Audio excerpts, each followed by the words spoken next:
Hi everyone. Man sieht die nicht, ne? Ich glaube, nimmt jetzt auf. Yes. Hi Christina, Jill, Kim, Dr. Nadine. Hi everyone. So good to see you. Well, there's other doctors, Dr. Jill, of course. Just used to saying Dr. Nadine.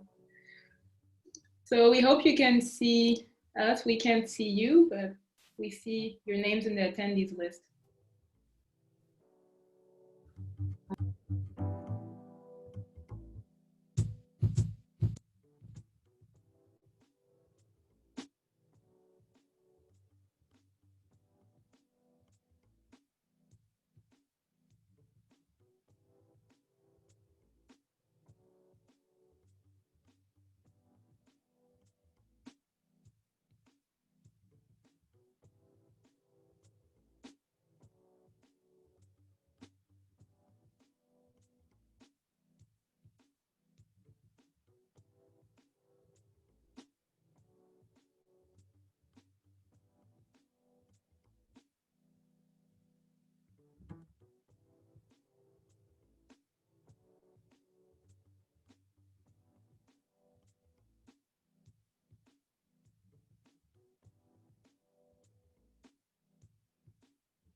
Okay.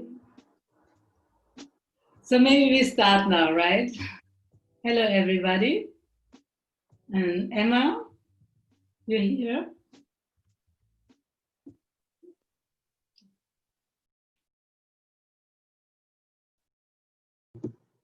Hi, and look how we have almost all of our attendees. We still have a couple more that we're working on. Do you want to go ahead, or do you want Emma, we can't hear you. Emma. Okay.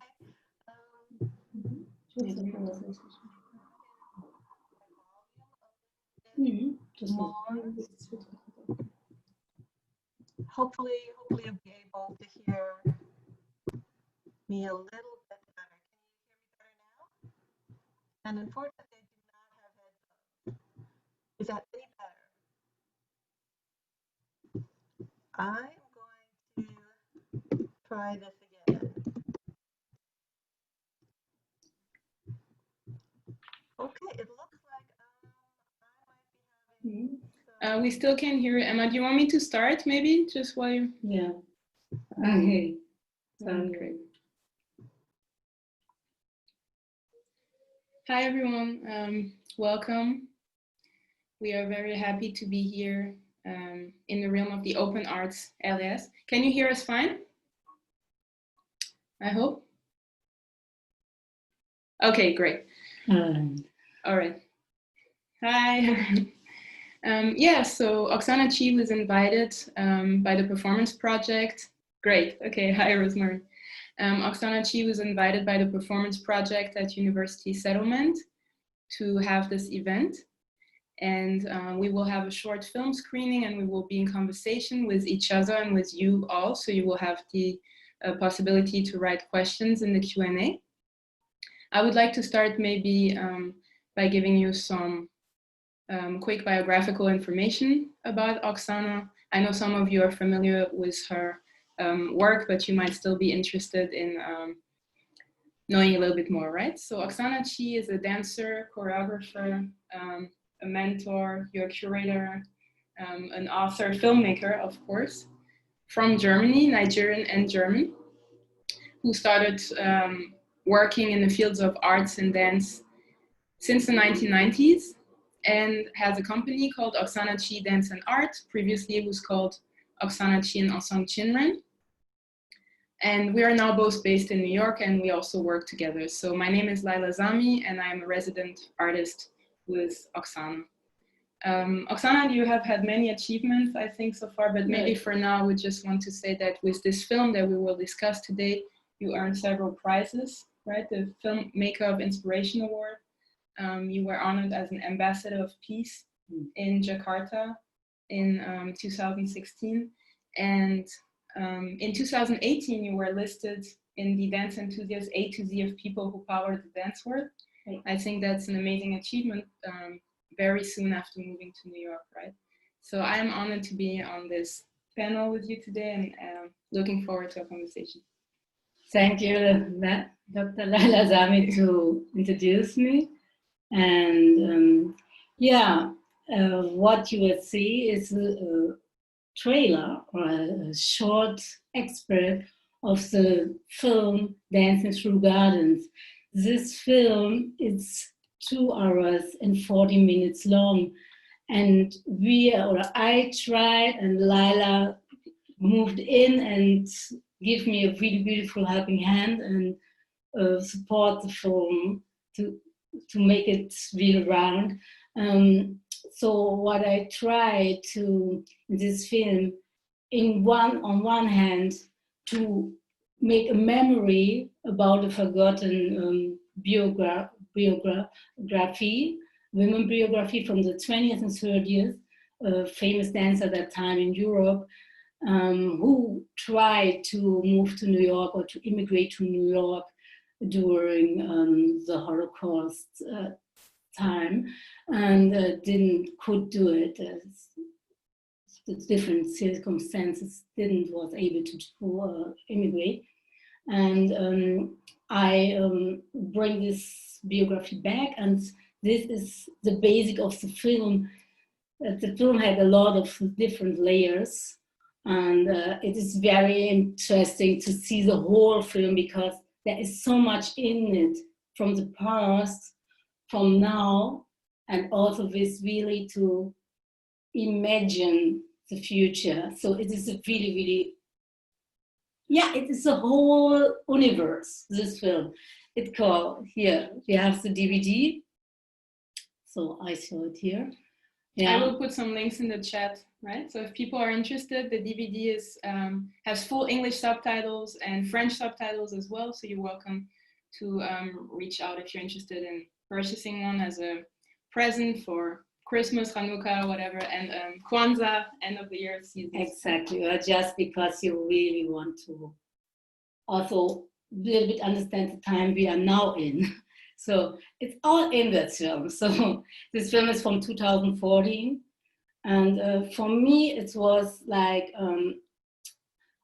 Layla, I met Layla in 2009, and in 2010, I had the plan to do this film because I do first a choreography through gardens, this film called Dancing Through Gardens. So I do first a choreography, and then I was planning to do the film. So, and Layla moved in. And now we will see the expert, and then Layla and me will discuss a little bit further and talk a little bit about the behind the screen. Okay. Right.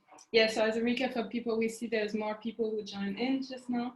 Exactly. So Dancing Through Gardens is the film, right? We have the poster here. We showed the film in the realm of the International Education Week 2 years ago, which is a national event. So we're really proud of this. And the performance is called Through Gardens. So this film is actually fascinating for me because it gives insight into your process as a choreographer, the research that you've been conducting, all of this in memory of Tatjana Barbakoff, who was a Chinese, Jewish, Russian dancer, right? Okay. So we're going to share a screen now and relax and enjoy the screening, and then you can ask your questions later.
Das finde ich ja interessant. Ich war nämlich letztens im Renaissance-Theater. Ich bin da vorbeigegangen.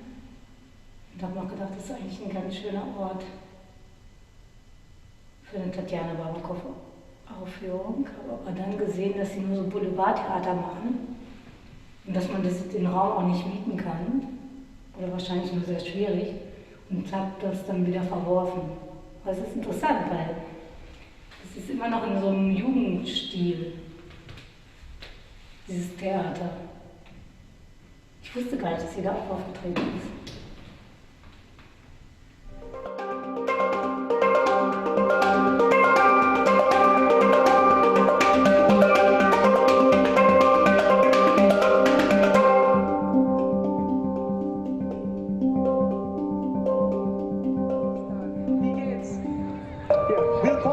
Solo. Oke, von Austria ya. Ya. Selamat datang untuk perwakilan dari Austria. Dan selanjutnya untuk performer ada Seni Sumedang, yaitu dari Jawa Barat tentunya. Oh, pendukungnya di sini tentunya ya. Terima Baik, kasih. ya. Kita juga akan menghadirkan negara tetangga kita, good neighbor make good relationship, right? Kita akan menghadirkan dari Universitas Malaysia Sabah, Malaysia.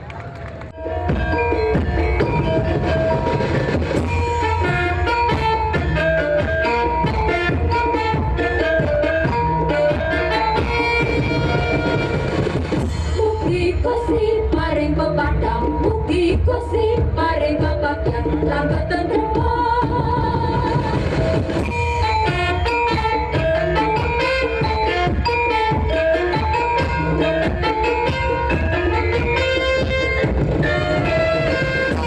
Lewat sifat kita wujudkan, lewat sifat kita bangkitkan, seni budaya kita kembangkan. Dear ladies and gentlemen, the next performance will be coming from Oxana Chi. For SIPA 2010, Oxana Chi will perform Through Gardens. This work is performed to commemorate Tatjana Barbakoff, a famous, beautiful dancer.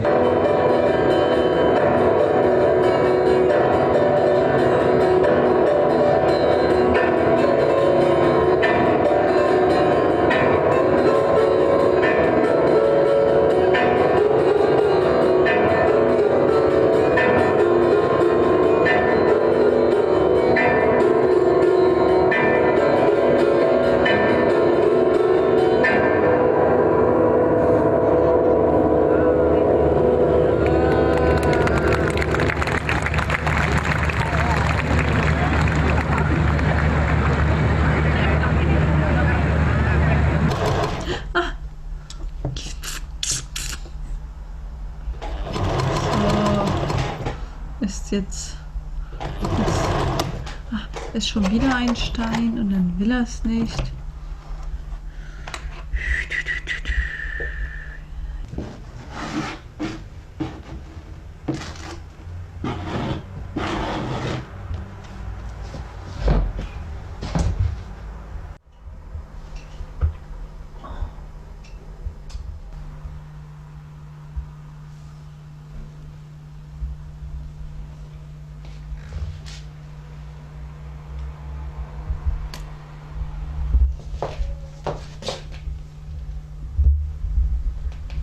Oh ja, sehr weich. Wie ist es?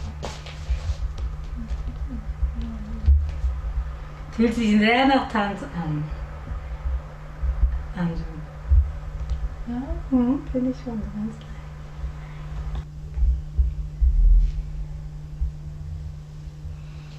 so.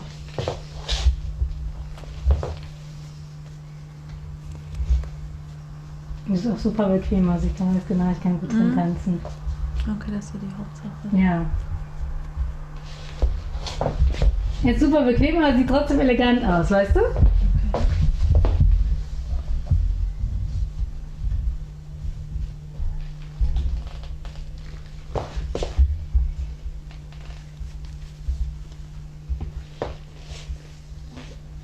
So, beweg dich mal ein bisschen.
Ich bin froh, wenn das Ganze steht, wenn das fertig ist.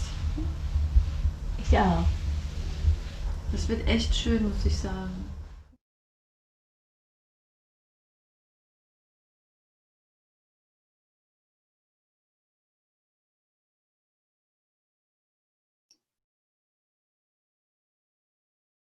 Yeah, Through Gardens.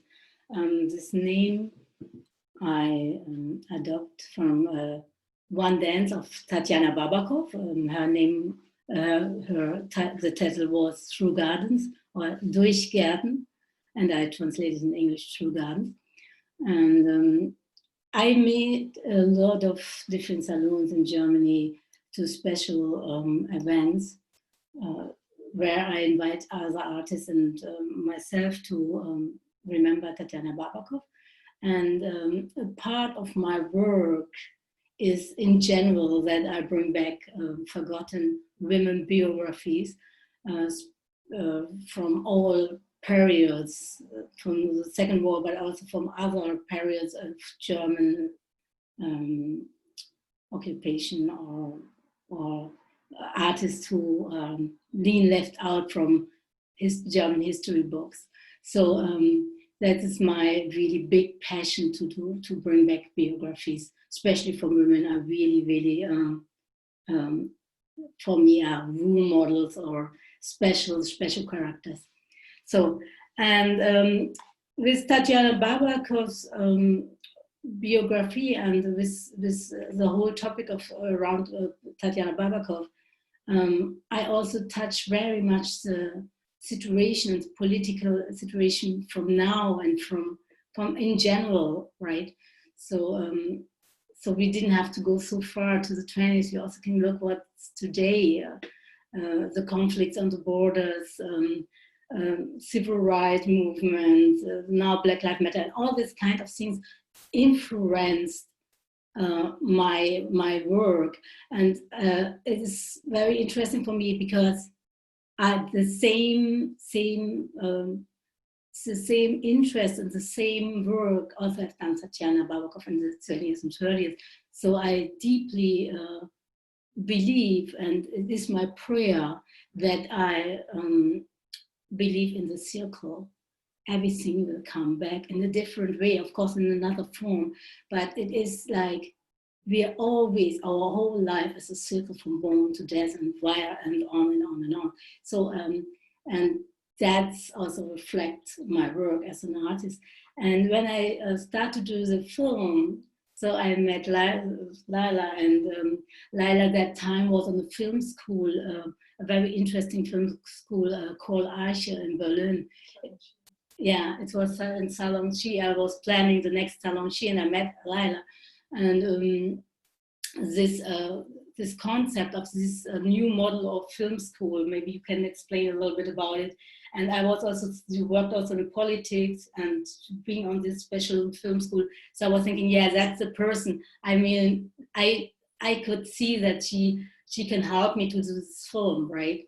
So maybe you can introduce it a little bit and talk about how was it for you, and you came into this project, and maybe you can say something to it. Yeah, thank you, Oxana. Absolutely. So when I met you, you were already organizing this series, which are called Salon Chi, which have become quite appreciated in Berlin and also even in Paris. And I really like that your work was so interdisciplinary. Maybe you will comment on that later. And myself, I also have quite an interdisciplinary profile. So currently I am a visiting assistant professor of humanities and media studies at Pratt. I also studied music, so I accompany you on stage with live music, spoken words. And actually I also went to a self-organized film school. So that is a little aspect of my biography that maybe less people know. I moved to Berlin in 2009.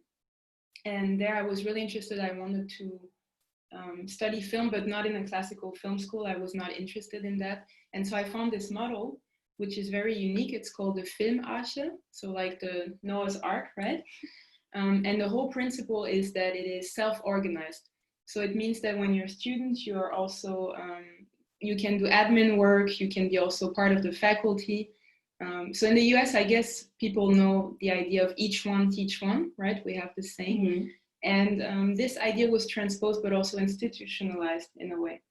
And that school was supported by Dani Levy, who's a very famous Jewish filmmaker in Germany. And you said that you know him, right? Yes, yes. I lived with him together in a community house. Together with also Donata Schmidt, the wife now from Wenders. This was a very crazy time, beginning of the 90s.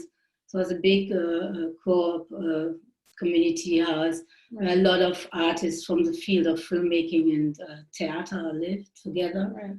And yeah. And we met actually through the Peace Through Garden. So I saw the dance live first, and it really moved me. And at that time, you had this idea with the film project. I was studying cinematography, so I was already learning, how to film, use different cameras. And it was really a blessing to be involved in the project. We got some grants from Germany and France, and then we traveled to Indonesia so I could accompany you. It was my first time traveling to Asia, and already, be involved in an art project is obviously the best way that you can travel. What I found really interesting was that in the film school, we would discuss, classical dramaturgy. So when you're in the film school, even if it's a self-organized one, you learn a classical dramaturgy arc, which goes, it starts and then there is a tension, resolution. I don't know, maybe some of you are familiar with this. It's a model that's very used, but you have a very different dramaturgy. And so I found I think that's what I remember most, is that's the first thing that struck me, is that you have a different way of working with dramaturgy. And I was asking myself, it has to do with the fact that you're also a dancer. So I wonder if you want to comment on the fact that you're a dancer, choreographer, and a filmmaker, and how this may differ or sometimes have parallels. I was wondering about that. Yes, as I mentioned already, my thinking and my whole being is I always think in a circle, right? It's a circle, everything is a circle. So my dramaturgy and the way how I do art is circling. Or is a spiral, yeah, of course it can be a spiral, but it's very round. So, and the way how I work with dance for me, it's my passion, is that I work very much with awareness. So everything is focused on awareness, and to get to this level of awareness, that this goes to a very big moving meditation. So, and that's my practice. And then I had the idea in the middle of the 90s. I was starting a little bit to work on TV8, right? Super 8.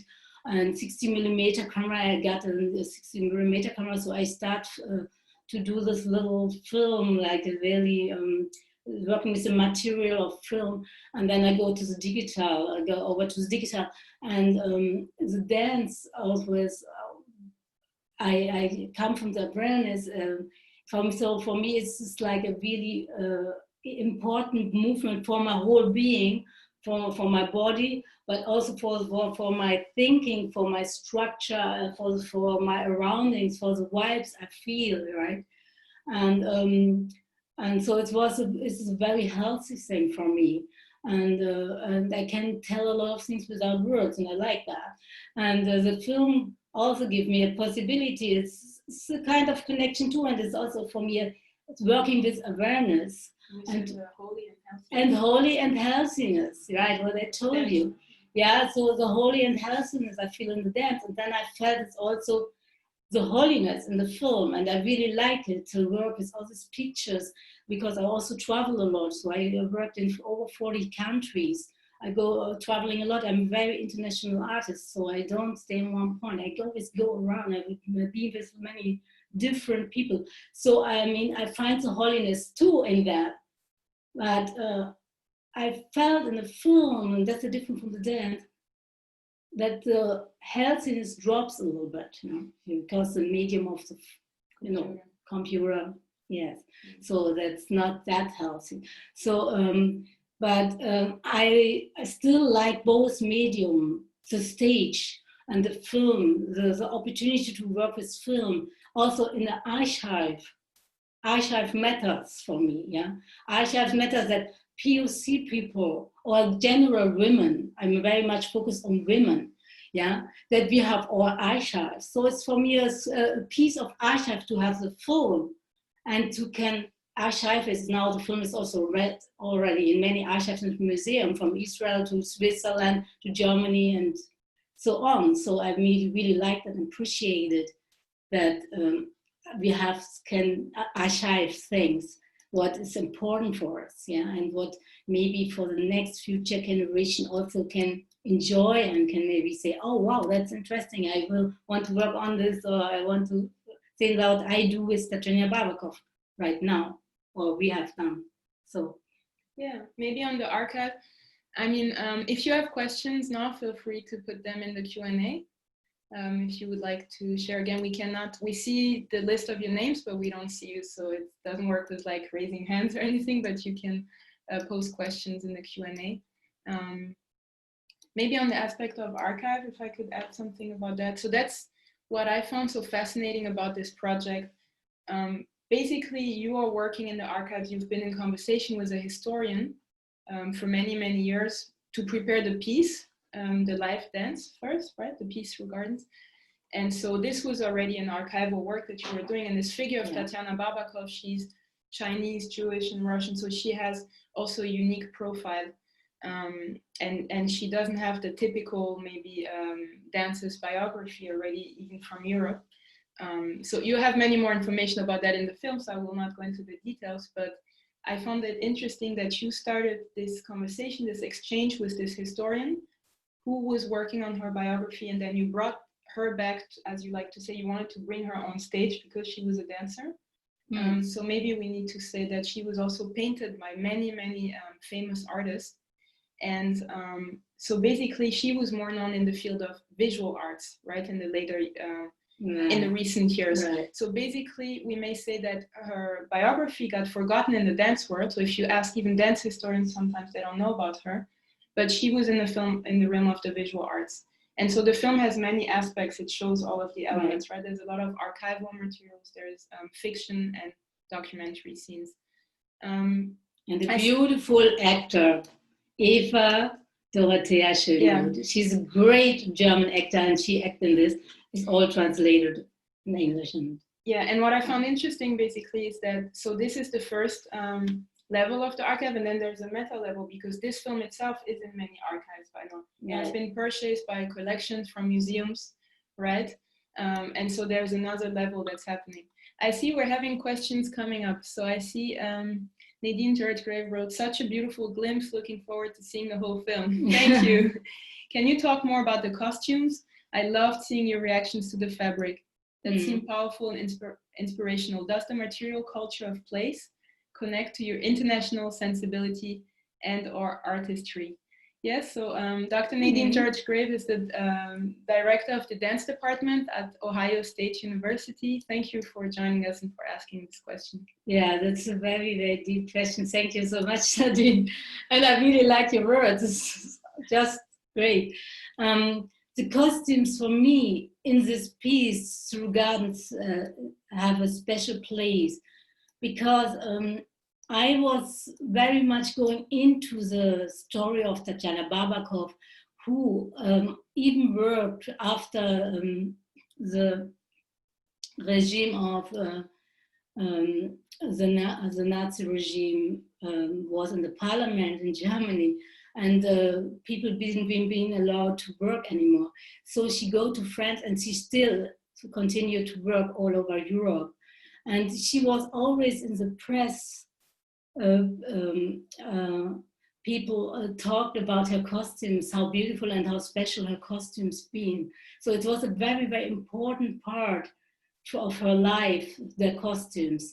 So of her work, it was a whole thing. Yeah, that's why maybe she also gets painted so much by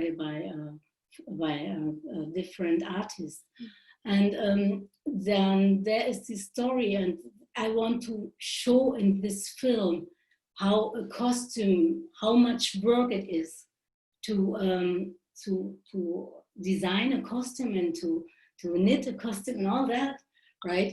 And because at the end, when Tatjana was in France, the situation for the artists become more and more complicated.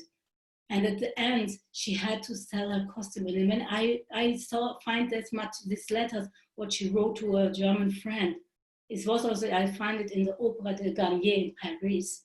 It was for me heartbreaking because it means so much, her costume for her. And even now she had to sell for less money her very beautiful costumes, what she needs for her dance. And at the borders and so on, she had to because they have to hide another thing. You know how it was in the Second War. People know the story. So and when I wrote this letter from Tatjana Barbakoff that she had to give away, she wrote it very positive. She said, "But still, I can exist." And yeah, now slowly I have to sell my costumes. It was like. It breaks my heart very deeply, and I really want to put that in a film. I want to put it in a positive way, that I still want to still celebrate her beauty, and that she do this costume, that she put so much beauty into the costume. But also I want to make sure, I mean, what they have done, that she had to give all her beauty away, and being at the end murdered in Auschwitz. I hope it will be never again. I believe in sickle, so I know it's a very hard time always, but I still I have the hope also in the film that things like that never again. So the costume is my symbol of hope and beauty and sincerity and everything. Yeah, grace. Yeah. Thank you, Oxana. And I think Kim also asked about how the costumes inform dancing through gardens performance in film. So I think you gave us some answer into that. But yeah, in the film you get to see how a costume is made. This person was working by hand, which is amazing. Yes. And I think in all of your pieces you work a lot with costumes, right? So that is also a specialty. Nadine is answering, yes, heartbreaking to have to sell the costumes. There's so much to connect us through the costumes. Bittersweet, yes, beautiful, giving beauty away. Powerful, yeah. Hopeful. Exactly. Exactly. That's and we have a question from Lisa Banner. Is the archive also in a physical place or just in the film? And the documentation of the performance, fascinating perspective and way to create a memory that bridges time and movement. So maybe I can. You can start and I can continue. And this connects a little bit to what Nadine also asked about the material culture of place, right? So the archives, it starts with, first of all, we're looking for archives, obviously, because we wanted to be able to show Tatjana Barbakoff in the film. And so we were searching for photographies and paintings. So Oxana, you already had some material that was shared with you by this historian, but we wanted to have more. And as you all know, when you're doing a film, it's the question of the copyright, right? And so we had to find out, are we even able to use this photography or this image, and how much is it going to cost, right? And of course, as we were doing more and more research, we found out, and we were not surprised, that some museums that were in possession of these works didn't acquire the works in legal situations, or maybe it was even legal under Nazi rule, right? That's a whole other topic, when crimes against humanity are happening in a legal frame. But it was at least not moral, if we may say. And so some artists, many of the artists who were working with Tatjana Barbakoff, they were themselves, either they were Jewish or sometimes they were just German people who were critical of the regime. And so they were also oppressed. And in some cases, their studio was destroyed and their artwork has been confiscated. And so some of the works that we were encountering, we would find this beautiful photo, and then it's archived in the museum in Austria. And we have to negotiate with the Austrian museum instead of being in conversation maybe with the family of the artist about being able to use that image, right? And what was interesting is that there was some reparation that happened here, I would say, because in the back and forth that we had with the institutions and the emails, sometimes they had to acknowledge, they said, you know what, you can, for this film, you can use the image for free, because it is not fair from us to take this money from you, especially given who we are in our positionalities and relationship to Germany. And so they actually, you know, supported that we were able to use this this archival material. So this is something that I wanted to share. Maybe you want to speak more about right. that. Yeah, that was great. That was also, you do put a lot of effort to contact the museums. That was a very great thing that the museums at the end said, okay, you can use it for free. But to find Tatjana Barbakoff, the archive of Tatjana Barbakoff is also another thing. A lot of material from her was brought to New York. And the old lady, her name is Mona Eisenbach-Loh. She brought, at the late 80s, she brought some archive material, what they had here in the Yiddish community. She brought it back to Germany and bring it to Düsseldorf. And I'm in contact with a historian who was going around Europe, and his passion is to bring back forgotten archive material for Yiddish people. And so he had 10 different people, 20 different artists. He brings their memory back, and Tatjana is one of his favorites. So I was in conversation with him, and what you see in the film, that was a package from this historian. He regularly sent me photocopies and also original archive material, because he also buy a lot of material. He had to buy it. And he sent it to me, sometimes as a gift or whatever. He's old, so he really wants to pass it to the next generation, and said, okay, Oxana, I trust you, do that work now and continue that work and so on. And I do it, it's my passion. So I have my little archive at home, and also we'll find in different museums around different countries the material of artists. Yeah, I see Michael Shen, Papa Shen, Mama and Papa Shen. So good to see you. Thanks for connecting. So cool. I see you raising your hand. So I think if you have a question, you can write it in the Q&A or in the chat. That's what we understood from, that's how the performance project set it up. But if you're just saying hi, maybe we're also saying hi. We have a question from Dr. Rosemary Peña from Rutgers University, who is the president of the Black German Heritage and Research Association. They also do amazing work, if you can look them up. So she's writing, many thanks to you both. Oxana, what was yours, an original choreography or a replication of the Tatjana Barbakoff? So I think that's really interesting to answer the question if you're doing a reenactment or not. And she's asking, when you embody her in dance, do you feel a spiritual connection to her?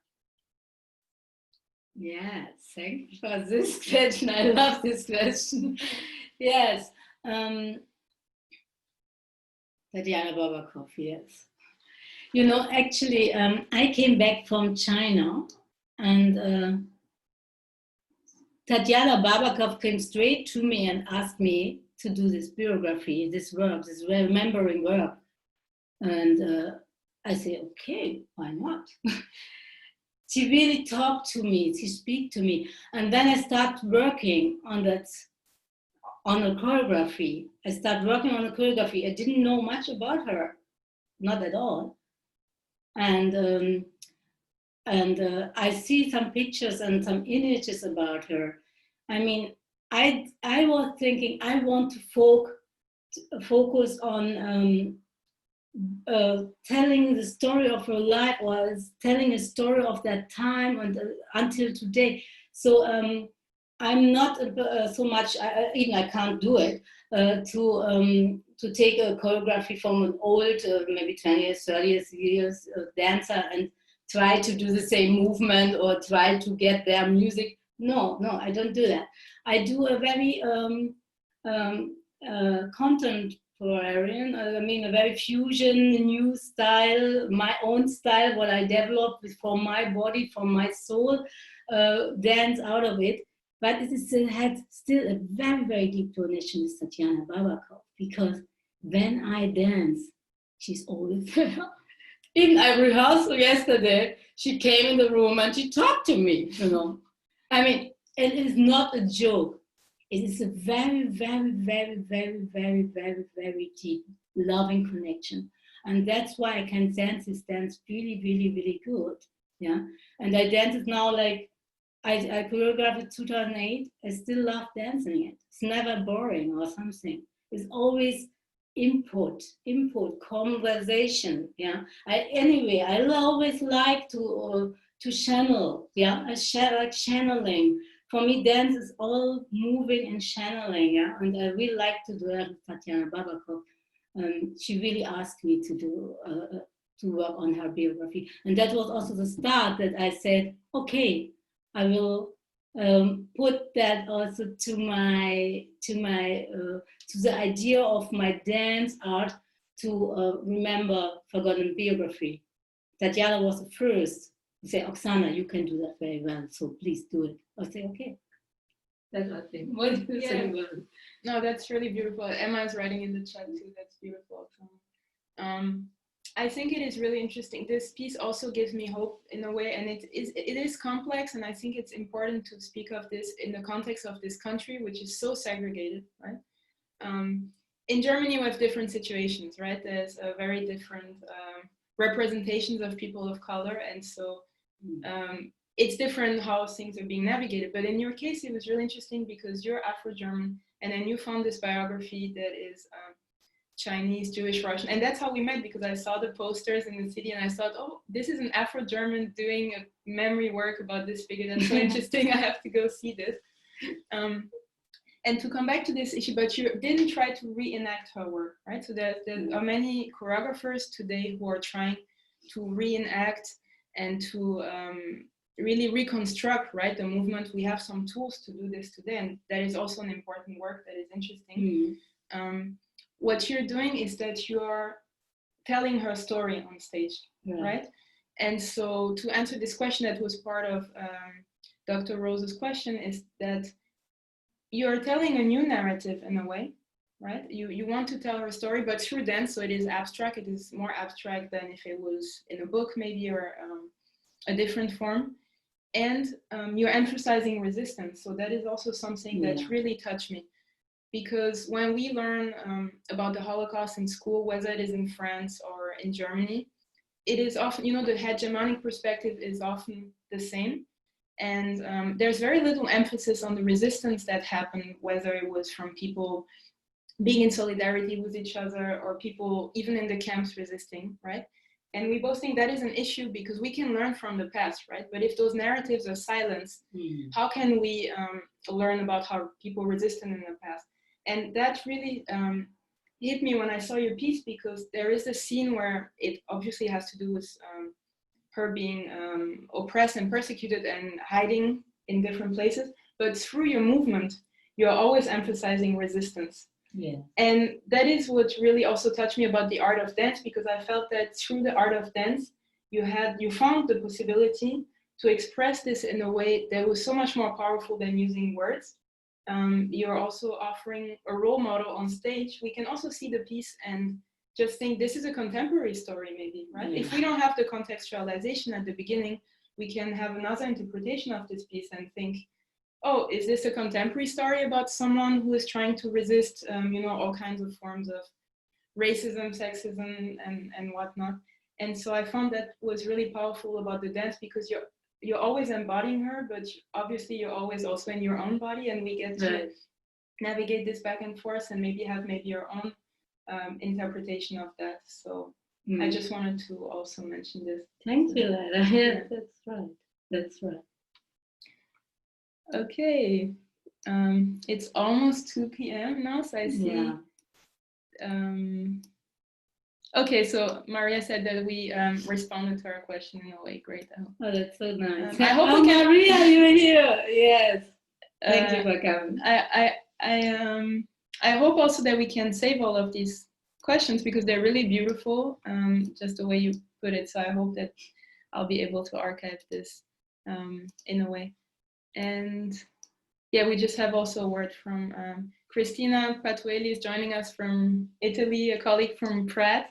So it's really beautiful. She said, I'm fascinated by your use of archival material to channel the art and life of Tatjana.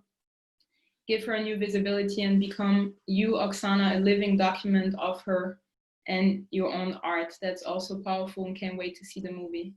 Thanks so much, Oxana and Layla, for sharing all this with us. I love that because living archive. I love living archives. Right? We all can be a living archive. Yeah, that's very.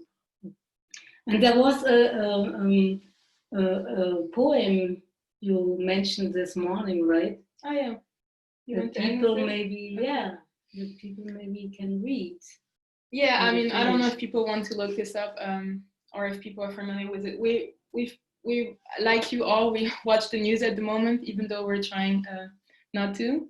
And thank you, Zabe. Okay. And the news are concerning in many ways, right? And we just wanted to share, there was this Lutheran pastor, so a Christian pastor, his name was Martin Niemöller. I can write it in the chat maybe. Martin Niemöller. And so he was a pastor who in the 1930s initially even went on board with the Nazi party. So at first he entered the party, and then he soon realized that it was morally not viable, and so he became critical, of course, and he tried to do resistance or to step out. And after World War II, 1946, he did a confessional prose poem and interview in a way. And it is now known as a poem. In Europe, sometimes you learn it in school or in other books. And I will not read the full poem now because you can just look him up. And some of you may be familiar with it, but it's basically repetitive, and it's always saying, first they came to get these and these people, and I didn't speak up because I was not one of them, right? And you will see the end yourself if you don't know this poem yet. So we just also wanted to share this again as a message, because we think that unfortunately it is still maybe relevant today, right? It's very relevant today. Everything is a circle, right? In the beginning. So that's why we like to share this poem, and yeah, you can read it maybe later. And if you want, you also can get our CD. DVD, Mama said DVD, CD. It's like a CD because it has very beautiful music as well. I mean, the soundtrack, we didn't speak about that. You always work with musicians. Beautiful musicians. And you too, you are also a beautiful musician. And with other beautiful musicians. But in this project, I was behind the camera. And a lot of women. And a lot of women. We have 2 men, and all the rest of the stuff is women. In technique and everything, I really, really want to support women in this project. So we employ only women, all kind of age and different generations, and it's great. Different nationalities. Different nationalities are all great artists who helped to make this film. It's really, really, really, really special. So thanks for joining us. Thank you, everyone. Thank you so much for joining. Take care of yourself. Hope you're all well, and hope to see you in the real world too, right? Yes. Thank you. I don't know if anyone can hear me. I doubt you can hear me, so I wrote some signs. So thank you. Thanks, Emma. Thank you, Emma. Yes, she made a sign. Just in case you can't hear me. But thank you for that. And then and finally,